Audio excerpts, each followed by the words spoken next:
Patch 0.7.965 is here, and it brings a ton of amazing changes and fixes to Manor Lords. A quick disclaimer, I've been working with the dev directly to test the game, so even though the patch just went live right now, I've spent over 50 hours getting this patch ready and feel comfortable discussing everything here. Let's jump into the patch notes. One of the biggest complaints since launch was how wonky the markets and stalls were. While it's not 100%, I'm happy to say it's significantly better now. A major bug that would cause two different stalls to feed the same good to one burgage plot has been fixed. So now when you have 100% goods in the stall, you will actually hit 100% coverage now without having to delete your stalls. The marketplace distribution has been tweaked, making it less likely to get 1,000 firewood stalls and only one clothing stall. And finally, a button has been added to disallow workers from opening a stall. We can now stop those idiots from opening a stall in the first place and keep everything to the storehouses and granaries without having to move people around. Not only that, but you can do it while the building is still under construction, which is huge because I always forget to go back and do it later.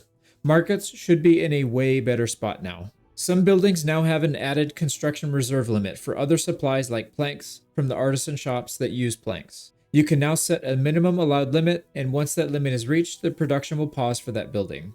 It's great for the joiner's workshop and blacksmith, allowing you to save 10 to 20 planks in reserve for upgrading buildings like storehouses and hitching posts. Also, the limit set will carry over through your saves, so no longer do we have to reset everything every time we load up a new save. The maximum allowed recruitment limit has been changed to 6 militia max regardless of how many retinue or mercenaries you currently have. Previously, you would have to build all 6 militia first before you build even your first manor house in order to max out your army size. But now you can do it at any point.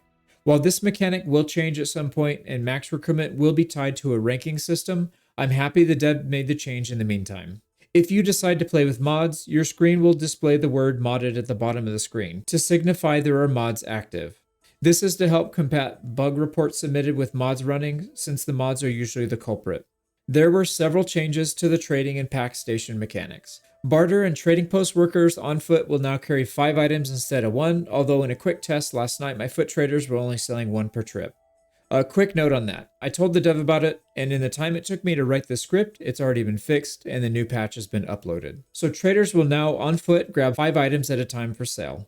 I'm really happy to also announce that horses are no longer useless. Assigning a horse to a trading post will now allow traders to carry 50 items to the edge of the map for sale, greatly increasing the efficiency of trading post workers.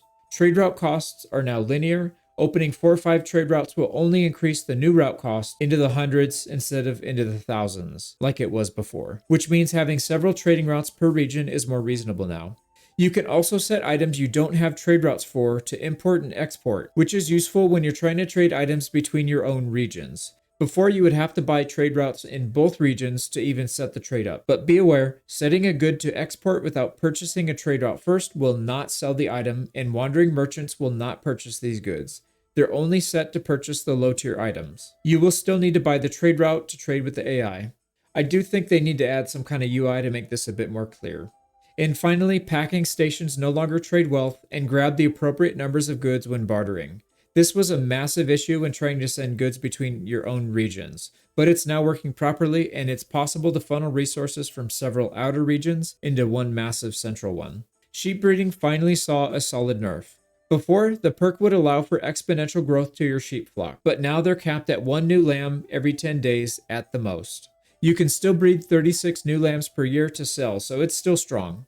The king's tax has been adjusted from being town and population based to being population and time based. It used to be 1 gold per citizen at medium village, all the way up to 5 gold per citizen for a large town. Now it doesn't matter what level each town is. At year 5 into the game, you'll start getting 1 tax per citizen. At year 10, that'll increase to 2, and year 15 and onward, it'll be 3 per citizen. Having played about 60 hours with the previous tax rate, I can say without a doubt that this is way easier to deal with and is much more logical and forgiving system. Before, you would want to keep most towns as underdeveloped as possible to avoid the tax, but now you're incentivized to grow as big as possible, getting as many burgage plot level 3s to give that plus 2 gold per month per family, which more than offsets the tax per citizen. They also patched a bug where mercenaries would state their starting region to be Loserville, but no payment would be taken and the mercenaries would not show up. You would normally have to wait a month or two for the bug to clear and to be able to rehire them, but now it's been fixed and you can hire them at any point. Archers have seen their second consecutive buff since they were nerfed into oblivion. The range has been increased by a massive 50% and their damage output by another 3, up to 15 in total. They are teetering on the edge of being overpowered once again, but as a fan of ranged combat, I support this change wholeheartedly. Granaries and storehouses now have the same number of worker slots at both the base and upgraded level. You can add 3 workers at the base level and 6 at the upgraded level. Previously, storehouses would only have 2 and 4 places each, so the extra 1 and 2 slots respectively are much appreciated. Villagers now fetch water based on the well that is closest to their home. Previously, it would send them to the other side of the region potentially, walking past other wells along the way. Now it's best to build them near your houses and keep their work commute close by to reduce their total travel time. And finally, there was a massive amount of changes to farming.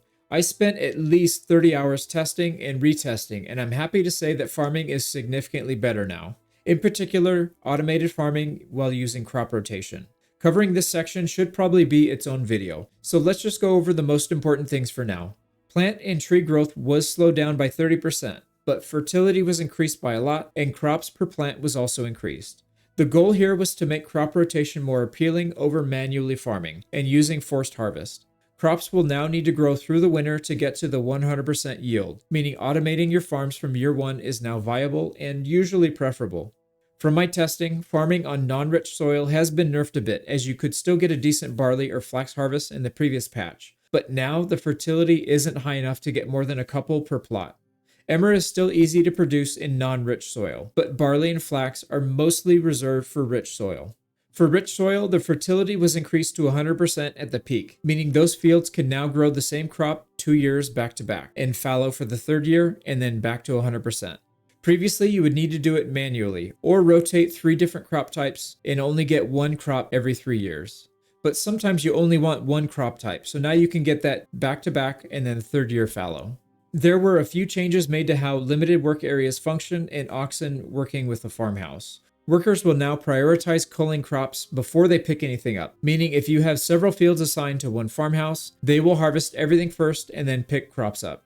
Before they would stop harvesting to take crops back and end up missing half of their harvest or more.